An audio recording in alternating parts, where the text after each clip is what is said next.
이제 우리가 이제 지난주 말씀을 통해서 이제 한 가지 알게 된 사실은 뭐냐? 하나님이 이제 이 땅 가운데 들어 사용하는 사람은 누구인가라고 보았을 때 바로 여호와의 영이 임하면, 그러니까 주의 영이 임하면 그 사람은 어떻게 됩니까? 바로 이제 새 사람이 되죠, 새 사람. 근데 새 사람이라는 것은 다른 의미가 아니라 하나님의 능력과 그분의 지혜를 덧입는 것, 그것이 바로 새 사람입니다. 그런데 우리가 그런 하나님의 능력과 지혜를 덧입기 위해서는 바로 주의 영이 나에게 임하게 될 때 그런 놀라운 은혜를 얻게 되고, 그러한 속에서 우리는 하나님께서 맡기신 그 귀한 사명을 매일의 삶을 통해서 온전히 살아낼 수 있는 힘과 용기를 얻을 수가 있게 됩니다. 자, 그래서 여러분들이 또 이어서 이제 오늘 말씀을 보시게 되면 이제 11장으로 넘어가게 되죠. 우리가 10장 후반부는 살펴보지 않았는데 이제 오늘은 11장을 살펴보겠지만 먼저 10장 후반부의 내용을 제가 간략하게 말씀을 드리면 이제 사무엘이 이제 사울을 왕으로 이제 선포를 해야 됩니다. 그래서 온 이스라엘 백성들을 이제 미스바에 다 불러 모아 가지고 이제 이 사울을 하나님께서 기름 부은 너희의 왕이다 이렇게 선포를 하게 되죠. 자, 그래서 이제 백성들이 원하는 대로 그들은 하나님을 버리면서 사람을 왕으로 모시기를 원했잖아요. 그래서 그들이 원하는 바대로 하나님은 사울이라는 정말 외모도 출중하고 훌륭한 인물을 그들의 왕으로 세워주는 그런 놀라운 은혜를 베풀어 주시죠. 그래서 그들이 원하는 대로 사울을 이스라엘의 첫 번째 왕으로 하나님께서는 그들의 왕으로 세워주시게 됩니다. 자, 그런데 여기서 이제 한 가지 문제가 발생을 해요, 문제가. 그들이 사람을 자신들의 왕으로 세우고 싶었고, 그래서 사울을 왕으로 세웠더니, 이제 백성들 사이에서는 이제 이견이 발생을 하고 뜻을 하나로 모으지를 못해요. 그 어떤 뜻이냐면 바로 사울을 인정하는, 왕으로 인정하는 이들도 있지만 또 사울을 자신의 왕으로 인정하지 않는 백성들도 있었다라는 사실입니다. 한마디로 백성들 사이에 서로 이제 의견이, 생각이 하나로 일치를 하지 않는 그러한 모습을 보여주더라는 거죠. 자, 그런 상황에서 이제 오늘 11장으로 넘어갑니다. 11장. 그런데 11장 오늘 우리가 살펴보게 되는 이 본문은 한 가지 사건이 등장을 해요. 한 가지 사건. 바로 이스라엘 백성들과 암몬 백성들 간의 전쟁입니다. 전쟁. 그런데 이 전쟁은 단순히 그냥 일어난 사건이 아니라 앞에서 제가 말씀을 드렸잖아요. 백성들이 자신들의 왕으로 사울을 세우려고 했더니 의견이 서로 맞지 않고 갈등이 생겼다는 거죠. 그런데 하나님께서는 이 이스라엘로 드디어 왕정 국가를 세워 가시기 위해서 하나님의 특별한 섭리 안에서 바로 이 암몬과의 전쟁이 일어나게 되었다는 사실이에요. 그러니까 하나님께서 이스라엘 가운데 정말 사울을 필두로 이제 왕을 세우고 그렇게 왕의 통치를 받는 왕정 국가를 세워가기 위해 하나님의 특별한 계획과 섭리 가운데 바로 이 이스라엘과 암몬과의 전쟁이 일어나게 되었던 것입니다. 그 가운데서 이제 우리는 오늘 말씀을 통해 하나님의 사람들이 이런 혼란스러운 상황에서 하나님과 세상 앞에서 우리는 무엇을 해야 되고 또 무엇을 할 수 있는가라는 것에 대해서 우리가 오늘 이 본문을 통해서 한번 살펴보도록 하겠습니다. 자, 그래서 이제 우리가 본문으로 들어가시게 되면 이제 1절 말씀에 뭐라고 이야기하느냐, 우리 다 함께 한 목소리로 1절 말씀 한번 읽어보도록 하겠습니다. 시작. 올라와서 길르앗 야베스에 맞서 진 침에 야베스 모든 사람들이 나하스에게 이르되 우리와 언약하자. 우리가 너를 섬기리라 하니. 자, 그러니까 지금 보십시오. 오늘 본문의 사건이 전개되는 시점이죠. 암몬의 사람 나하스라는 인물이 아마 왕인 것 같은데 암몬의 사람 나하스가 길르앗 야베스라는 곳을 치러 올라오게 됩니다. 그때 이제 길르앗 야베스 사람들은 뭐라고 이야기를 합니까? 그를 대적할 힘이 없기 때문에 뭐라고 하고 있죠? 네, 우리가 당신을 섬기겠습니다. 이렇게 화친을 요청하는 장면이 등장을 합니다. 자, 그런데 제가 간단하게 이제 이 길르앗 야베스에 대한 배경을 말씀을 드리면, 여러분들 이 길르앗 야베스라는 곳은 어디에 있느냐? 요단을 보게 되면, 요단강을 보게 되면 동편과 서편이 나눠지잖아요. 그런데 요단 동편에 이제 가나안 땅을 정복할 당시에 이제 요단 동편에는 이스라엘의 두 지파 반이 남아서 그 땅에 정착을 하게 됩니다. 두 지파 반이 남아서. 그런데 그 중에 보면 므낫세 반지파, 므낫세도 이제 반으로 나눠져서 므낫세 반지파가 정착한 땅이 어디냐? 바로 길르앗 야베스 땅입니다. 그러니까 이 길르앗 야베스 주민들은 어느 지파 사람인가 보았을 때 므낫세 반지파 사람들이 바로 이 길르앗 야베스의 사람들이죠. 자, 그런데 이 길르앗 야베스가 요단 동편에 있다 보니까 모압이나 암몬이나 에돔과 같은 이방 민족들의 침략이 빈번을 했죠. 이번에는 암몬 사람들이 군사를 일으켜 쳐들어와서 뭐라고 하느냐? 우리가 너희를 점령하겠다라고 지금 이렇게 이야기를 하고 있는 겁니다. 자, 이런 상황에서 그들을 대적할 힘이 없었던 므낫세 반지파, 길르앗 야베스 사람들은 뭐라고 이야기합니까? 화친을 맺자. 내가 이방인이지만 너희들을 섬기겠다. 이렇게 이야기를 하고 있는 거예요. 자, 그런데 이제 화친을 요청을 했습니다. 그러면 이제 답이 와야 되겠죠. 그래서 이제 길르앗 야베스의 그 화친 요청에 이제 암몬 사람 나하스가 뭐라고 이야기를 하느냐? 2절에 보면 이렇게 이야기를 합니다. 너희 오른 눈을 다 빼라. 그러면 내가 너희와 언약을 하겠다. 너희의 오른쪽 눈을 다 빼버리면 그때서야 내가 너희와 언약을 맺겠다. 이렇게 이야기를 하고 있죠. 이건 무슨 말이겠습니까, 여러분들? 모욕하는 겁니다. 모욕하는 거. 왜 이게 모욕이 되느냐? 혹시 여러분들 이제 우리 뭐 글래디에이터 같은 옛날 영화도 있고 로마 시대 그런 영화를 보게 되면 주인이 있는데 일반 백성 로마 시민이 있지만 그들보다 낮은 신분이 있죠. 그 신분이 바로 뭐냐면 노예입니다. 노예. 노예는 일절 자유가 없습니다. 생각할 자유, 행동할 자유도 없이 오로지 주인의 말에 따라 순종해야 되는 인물이 노예잖아요. 그런데 노예를 보게 되면 여러분들 이 사람이 나의 가문과 나의 종이다라는 것을 나타내기 위해서 어떻게 합니까? 낙인을 찍잖아요. 낙인. 이 낙인의 표시를 보고 이 사람은 이 가문의 종이구나 이렇게 안다는 거죠. 지금 오른 눈을 빼겠다는 것은 뭐겠습니까? 자, 너희를 내 백성 삼는 것이 아니라 나의 노예로 삼아버리겠다라고 지금 이야기하고 있는 선포가 바로 너희의 오른쪽 눈을 빼라 이 말이 되는 거죠. 그러니까 한번 생각해 보십시오. 이스라엘 백성들은 하나님의 거룩한 선민입니다.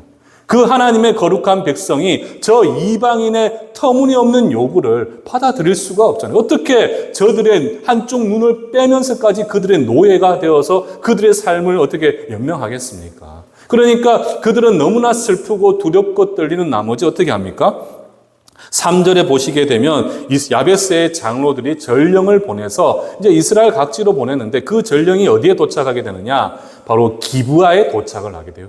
여러분들 기브아가 어디입니까? 기브아는 사울이 사는 곳이잖아요. 사울. 그 사울이 사는 기브아에 도착을 하게 되고 자신들이 처한 현실과 상황, 그 암몬 사람 나하스가 요구한 것이 무엇인지를 기브아 모든 사람들한테 이야기를 하게 돼요. 자, 그런데 놀라운 표현이 나오죠. 제가 앞에서 말씀을 드렸잖아요. 지금 암몬 사람과의 전쟁은 하나님께서 이스라엘로 사울을 시작으로 왕정을 세워가기 위한 특별한 섭리 안에 이루어진 전쟁이라고 말씀드렸죠.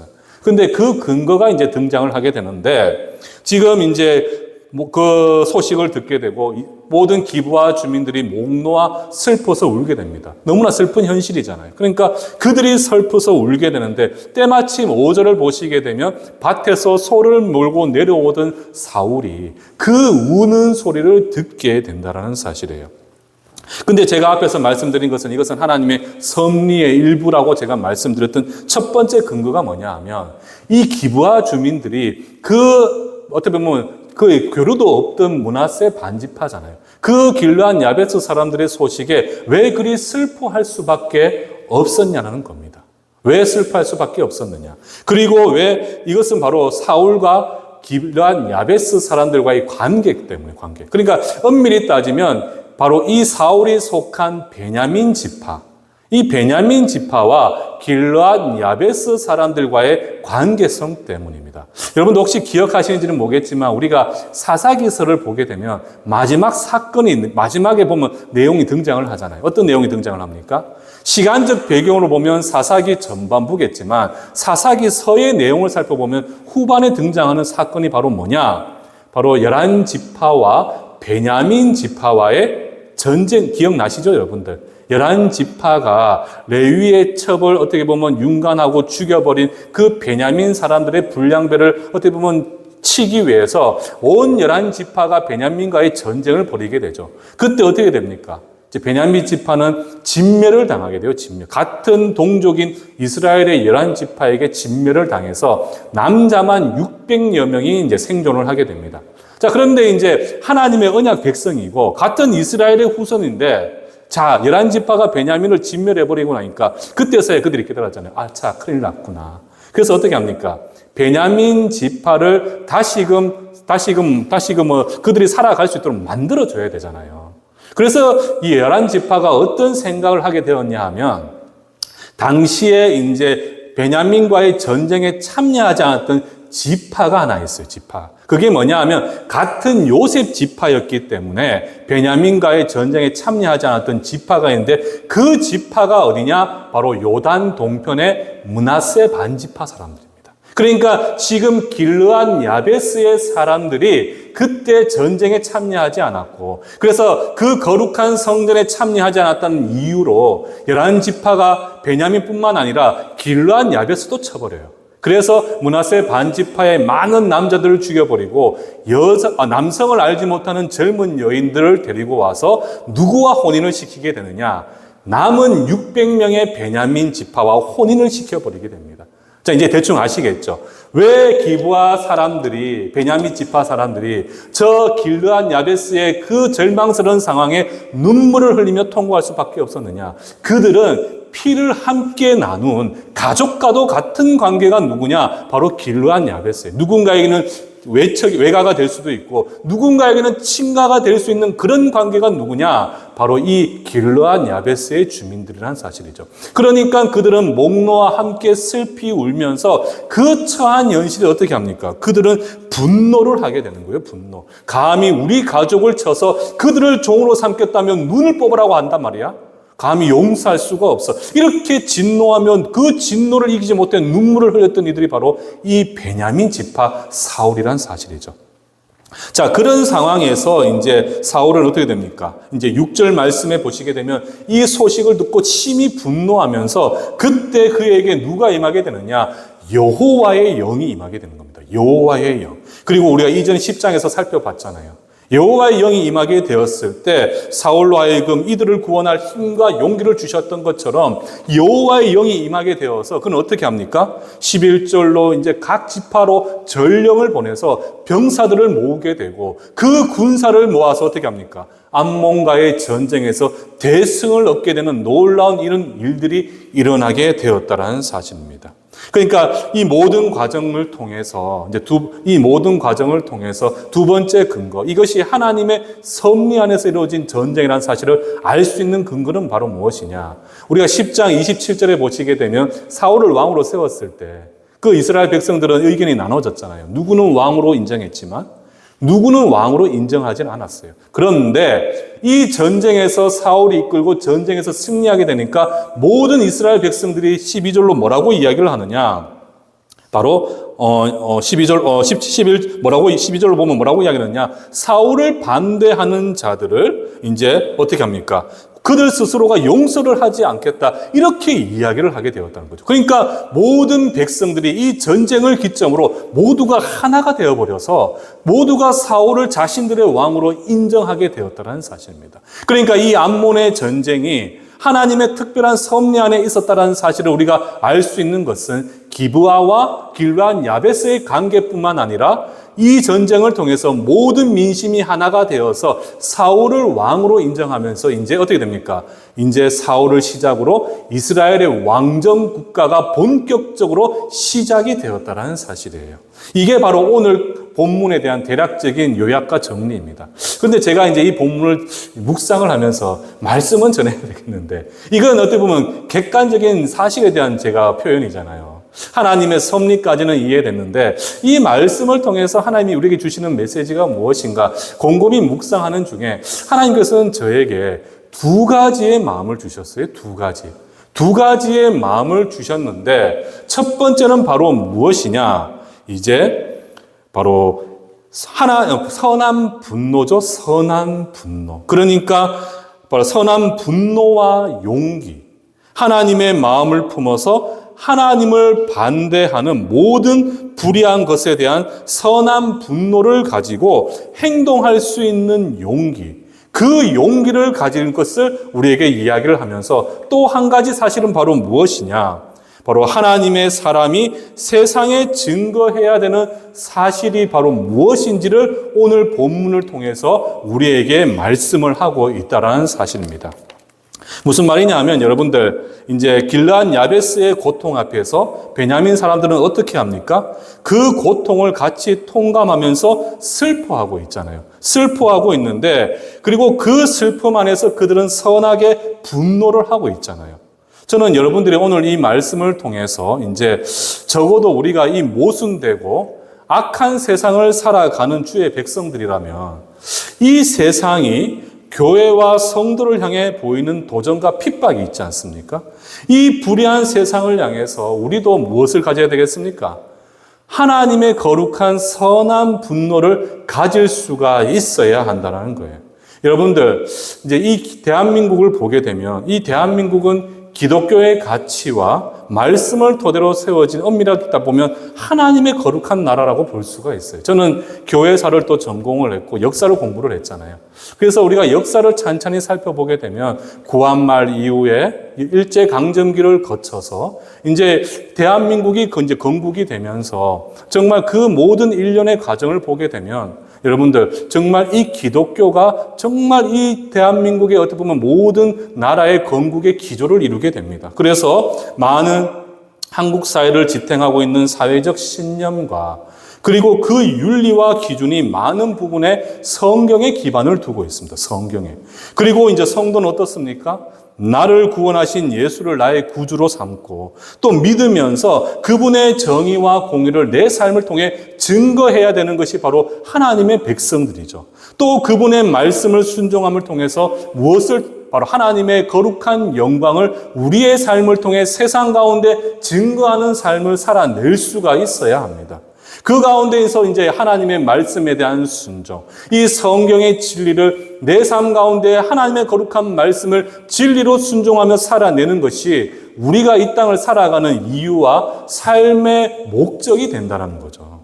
저는 이 말씀을 생각해 볼 때 이제 요즘 한국 사회와 한국 교회를 들어보면 좀 안타까운 모습들이 참 많습니다. 참 많아. 앞에서 제가 말씀드린 바와 같이 기독교적인 신념과 그 가치를 통해서 정말 이 대한민국이 참 큰 부흥을 이루어 왔는데 어느 순간부터 이제 한국 교회와 이제 이 성도들을 향해서 좀 세상의 핍박과 도전이 좀 시작되지 않았나 그런 저는 생각이 들어요. 얼마 전에 제가 말씀을 한번 드렸잖아요. 이제 정치적인 저는 정치적인 이야기를 잘 하지 않고 복음을 전해야 되니까. 그런데 정말 어떻게 보면 정치적인 이유일 수도 있겠지만 어떤 목사님이 자신의 견해를 밝혔다는 이유로 실제로 구속이 되었습니다.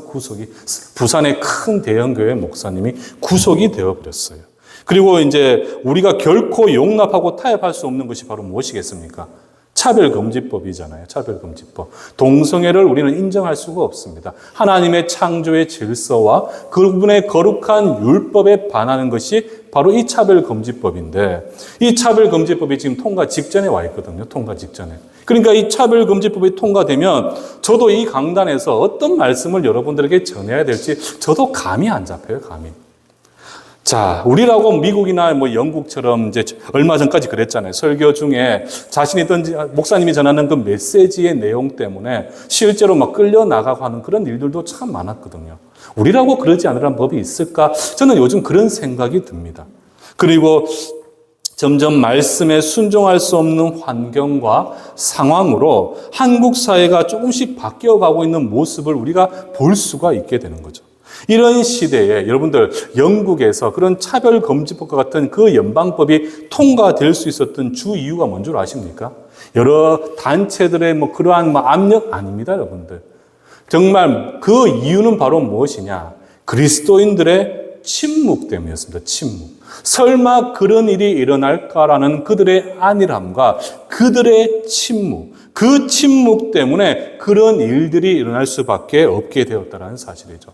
자, 그런데 이렇게 이야기를 하게 되면 또 어떤 분들은 뭐라고 이야기하느냐. 아니, 모든 세상의 권력과 통치는 하늘에서부터 주어진 것 아닙니까? 그 바로 로마서 13장 1절과 2절 말씀을 예를 들면서 하나님께서 이 땅의 모든 권력과 모든 통치자들에게 그 권세를 줬는데 우리가 존중하고 따라야 되는 거 아닙니까? 교회를 핍박하면 핍박하는 대로 있어야 되는 거 아닙니까? 이렇게 이야기를 하실 수가 있어요. 그런데 로마서 13장 1절과 2절 말씀이 이제 어떻게 보면 그게 이제 그것이 되려면 어떻게 되겠습니까? 바로 그 뒤에 이어지는 로마서 13장 3절에서 7절까지의 그 조건이 선행이 되어질 때 1절과 2절은 되는 겁니다. 무슨 말이냐 하면 모든 통치자는 하나님의 거룩한 의와 영광을 세상 가운데 나타내고 증거한 일에 앞장서야 되는데 그렇지 않다면 어떻게 되겠습니까?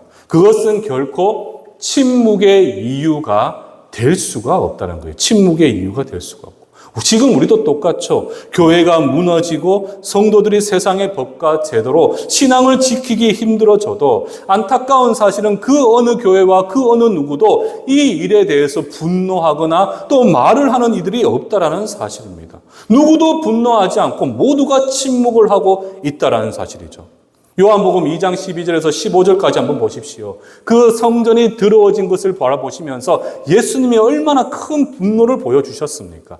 우리는 무조건 침묵하고 참는 것이 아니라 거룩한 예수의 심장과 그 마음을 내 가슴에 새겨서 그 모든 불의 앞에 우리도 오늘 사울의 모습, 기브아의 백성들의 모습들처럼 선한 분노를 가슴에 새길 수가 있어야 한다는 거죠.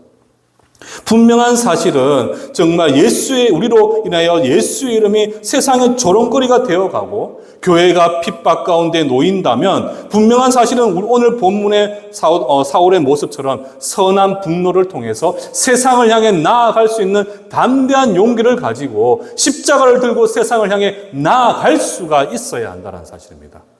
저는 정말 근데 이 말씀을 또 잘 이해하셔야 돼요. 그렇다면 이제, 우리가 저들처럼 똑같이 같이 싸우고 치고받고 해야 되는가? 그 이야기가 아닙니다, 여러분들. 싸우는 것도 우리가 선한 분노를 표출하는 것도 방식이 있어요, 방식. 혹시 여러분들 이제 예전에 바울이라는 영화 혹시 기억나십니까? 한 7년 전, 10년 전에 아마 나왔던 영화인데 그 바울이라는 영화를 보면 배경이 로마이죠, 로마 교회. 로마 교회인데 사도 바울이 로마에 이제 감옥에 갇혀 있고 정말 많은 로마 성도들이 이제 힘들어하고 고통 가운데 있는데 당시 또 로마가 이제 계속 백성들을 핍박하잖아요, 성도들을.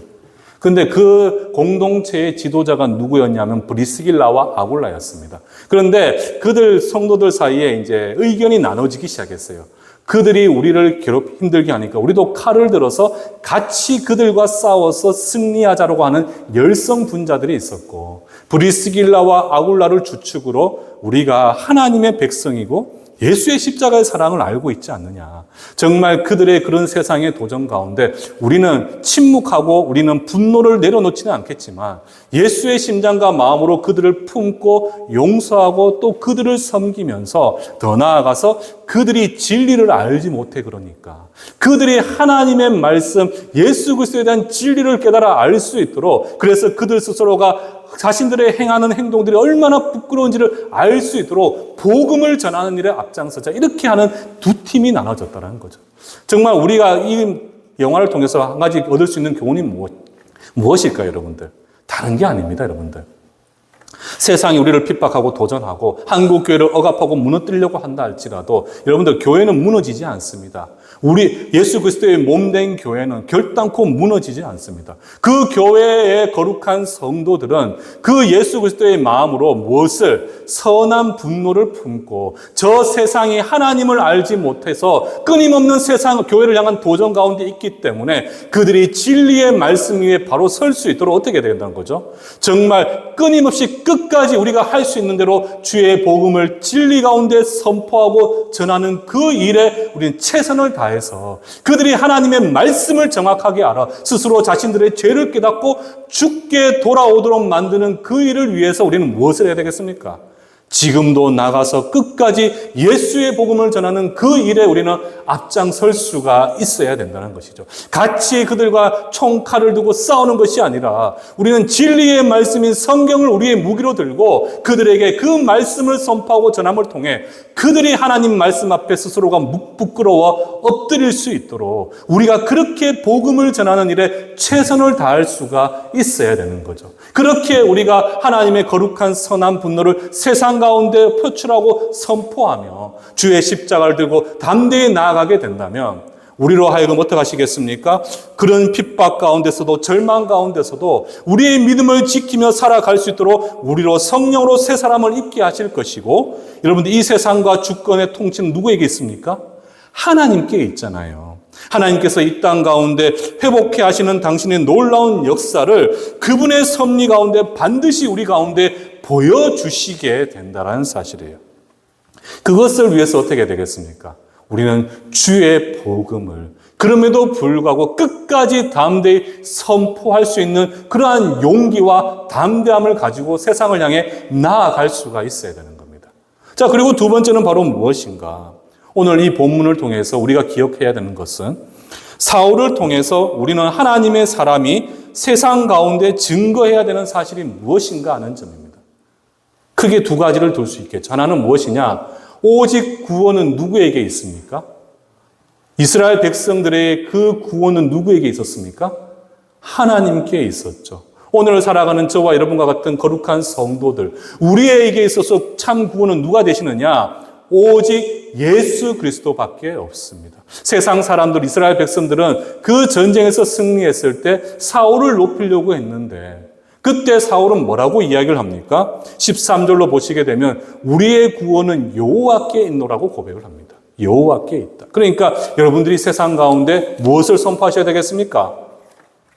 바로 구원은 누구에게만 있습니까?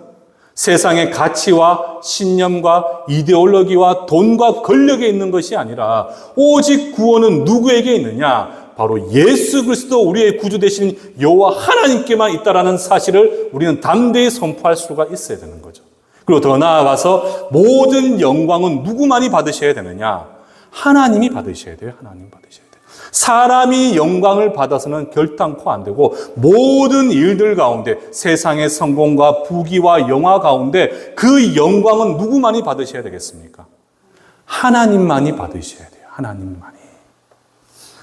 제가 오늘날 한국 교회가 좀 세상이 한국 사회가 한국 교회를 이렇게 조롱하고 멸시할 수 있을까? 제가 곰곰이 생각을 해봤어요. 저는 70년대 태어나서 이제 80년대 초등학교, 중학교를 다녔잖아요. 그러면서 이제 제가 그 시절을 한번 회고해 보면 그때만 하더라도 여러분들 교회 다닌다 그러면 세상이 보는 시선이 달랐습니다. 그렇지 않습니까? 아마 그때 사신 분들은 아실 거예요. 세상이 성도와 교회를 보는 시선이 달랐어요. 아, 그들은 우리와 좀 더 다르구나. 그들은 하나님의 사랑을 전하고 도덕적으로나 윤리적으로 참 깨끗한 삶을 사는 사람들이구나. 특별히 목회자들 보면 정말 안 믿는 사람들도 아, 목사님이십니까? 그러면서 참 인사를 했던 시절이 있었어요. 그만큼 교회를 존귀하게, 교회의 머리 대신 예수님을 존귀하게 여겼던 시절이 있었는데 오늘날 이제 좀 보면 좀 한국 사회가 왜 이렇게 교회와 또 교회의 머리 대신 예수를 조롱할까? 그 이유는 어디 있는 거 보니 역시나 누구에게 있겠습니까? 우리들에게 그 잘못이 있어요. 우리들에게. 왜 그 이유가 뭐냐? 하나님이 받으셔야 될 그 존귀한 영광을 자꾸 사람들이 받으려고 하니까 그 영광을 훔치려고 하다 보니까 어떻습니까? 우리의 교만, 우리의 악함이 세상 가운데 드러날 수밖에 없게 된다는 거예요. 특별히 이 모든 문제의 근원은 저는 목회자들이라고 생각합니다. 죄송한 이야기고, 누가 다른 또 동료 목사님들 저를 비난할 수도 있겠지만, 정말 그 시작은 어쨌든 저는 목회자라고 생각을 해요. 우리가 사무엘상 전반부를 보게 되면, 저 엘리 제사장 시대에 참 백성들이 하나님의 말씀을 지키지 않고 순종하지 않고 영적으로 타락하고 부패했잖아요. 그런데 그 백성들의 타락과 부패를 무엇으로 상징합니까? 바로 그들의 지도자였던 홈리와 비느하스의 타락과 부패로 이야기를 하잖아요. 주의 종이 하나님의 말씀을 어기고 하나님의 말씀을 경히 가볍게 여기면서 그 말씀에 불순종하고 자신의 정욕을 쫓아 살아가면서 선포하는 말씀이 권세 있는 능력의 말씀이 되겠습니까? 아니죠, 여러분들. 다 보고 함께 하잖아요, 이렇게. 그 지도자가 부패하게 되니까 결국에는 백성들이 불패하게. 이것은 우리가 역대하 지금 새벽에 살펴보고 있지만 이스라엘의 백성들의 모습을 보면 다 알 수가 있는 거죠. 왜 홈리와 비나스가 되었겠습니까? 어느 순간부터 하나님께만 돌려줘야 될 영광을 자신에게 돌리고 하나님께서 받으셔야 될 그 영광을 자신이 받고자 하려고 하다 보니까 결국은 그런 사달이 난 거 아니겠습니까, 여러분? 그러니까 여러분들 기억하셔야 돼요. 오직 구원은 예수께 있습니다. 사람에게 있는 것 아닙니다. 사람이 만든 한낱 그러한 이상과 가치와 신념에게 있는 것 아니고 오직 구원은 예수 그리스도에게 있고 그런 예수의 은혜와 사랑 가운데 살아가는 우리는 모든 것 가운데 오직 누구의 이름을 높이며 누구께 영광을 돌려야 되느냐? 오직 예수 그리스도께만 모든 영광을 돌리는 삶을 살아가야 하는 거죠. 그게 오늘 살아가는 저와 여러분들의 어떻게 보면 신앙의 바른 자세와 모습이 아닐까 저는 그런 생각이 듭니다. 저는 우리 성도님들의 오늘 말씀을 좀 기억하시면서 여러분들 꼭 기억하십시오. 우리는 침묵해서는 안 됩니다. 우리도 선한 분노를 가져야 됩니다. 그러나 그 분노는 하나님이 바라시는 방식대로 표출할 수 있어야 돼요. 선한 분노를 통해서 모든 불의를 우리는 바라볼 때 하나님의 거룩한 뜻을 쫓아서 그들이 진리 위에 바로 설 수 있도록 주의 말씀을 전하는 일에 누구보다도 최선을 다하고 그 가운데 모든 영광은 하나님께만 돌리며 정말 나는 죽고 오직 예수로만 산다라는 그런 믿음의 고백의 삶을 살아내게 된다면 여러분들, 저와 여러분들의 삶을 통해 세상은 그들은 하나님의 영광을 바라보게 될 것이고 그 가운데 진리의 말씀을 통해 그들은 오직 예수님만이 이 땅의 참 구원자 되심을 그들이 깨달아 알게 되면서 모든 이들이 죽게 돌아오게 되는 놀라운 역사가 일어나게 되는 것입니다. 우리 성도님들이 바로 그런 하나님의 놀라운 역사에 앞장서서 쓰임받게 되는 그래서 모든 여러분들 매일의 삶을 통해 그들이 나는 예수를 보았노라 이런 그들의 믿음의 고백이 흘러나올 수 있는 그런 은혜의 삶을 살아내실 수 있는 복된 우리 충성교회 성도님들 되시기를 주님의 이름으로 축원합니다.